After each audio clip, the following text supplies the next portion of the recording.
Plane में बैठते ही मैंने सबसे पहले फ्लाइट की मौजूद सारी पानी की बोतलें खरीद डाली। हर कोई मुझे देखकर हंस रहा था। सबको लगा मेरा दिमाग खराब हो गया है, लेकिन उन्हें नहीं पता था कि मैं दूसरी बार ये सब जी चुका हूं। ठीक इसी फ्लाइट में 3 साल पहले भयंकर तूफान आया था। बिजली सीधे इंजन पर गिरी और हादसे में 80% यात्री मारे गए। मैं किसी तरह बच गया, लेकिन एक सुनसान द्वीप पर फंस गया। वहां ना खाने का इंतजाम था, ना पीने का पानी। फिर भी हम 3 साल तक जिंदा रहे। एक दिन पता चला कि समंदर की गहराई में एक खजाना छिपा है, जिसके अंदर उस बेस की चाबी है जहां से नाव मिल सकती थी। मैं और मेरी गर्लफ्रेंड खजाने की तलाश में पानी में उतर गए, लेकिन खजाना मिलते ही उसने मुझे धोखा दिया और अकेले निकल गई। तब समझ आया कि वो सिर्फ खजाने के लिए मेरे साथ थी। मुझे लगा अब सब खत्म है।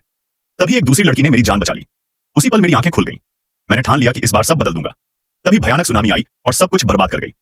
आखिरी पल में मैं सिर्फ उस लड़की का शुक्रिया कहना चाहता था जिसने मुझे बचाया था। शायद किस्मत को यही मंजूर था। आंख खुली तो मैं फिर उसी फ्लाइट में था, ठीक हादसे से 20 मिनट पहले।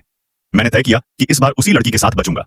तभी मेरी गर्लफ्रेंड आई और बोली, तुमने मेरे लिए सिर्फ इकोनॉमी क्लास की टिकट ली। मैंने उसी वक्त उससे रिश्ता खत्म कर दिया। फिर उस लड़की के पास जाकर उसे आने वाले खतरे के बारे में बताया, लेकिन उसने मुझे पागल समझा और फ्लाइट अटेंडेंट को बुला लिया। मैं घबरा गया और इमरजेंसी एग्जिट की तरफ भागा, लेकिन तब तक प्लेन उड़ चुका था। मुझे समझ आ गया कि मुझे फिर उसी द्वीप पर जाना होगा, इसलिए मैंने पहले ही सारी पानी की बोतलें खरीद ली थीं। कुछ देर बाद प्लेन दोबारा उसी द्वीप पर क्रैश हो गया। अब मुझे आने वाली सुनामी से पहले सब संभालना था। मैं सबसे पहले उस लड़की को ढूंढने निकला। रास्ते में फ्लाइट अटेंडेंट बेहोश मिली, उसे होश में लाया। फिर लड़की को ढूंढा। वो जिंदा थी, लेकिन बाकी बचे लोग उसे बंदी बनाए हुए थे।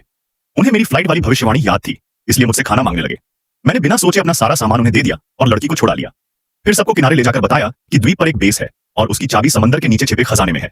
मेरी बात सच निकलने के बाद सबने मुझ पर भरोसा कर लिया। मैं अकेला समंदर में कूद गया। खजाना मिल गया, लेकिन बाहर आते वक्त समुद्री घास में बुरी तरह फंस गया। तभी वही लड़की फिर नीचे आई और उसने एक बार फिर मेरी जान बचा ली। किनारे लाकर सबने मिलकर मुझे CPR दिया और मैं फिर जिंदा हो गया। मैंने खजाने से चाबी निकाली, सबको बेस तक पहुंचाया और वहां से नाव लेकर आखिरकार हम उस खतरनाक द्वीप से हमें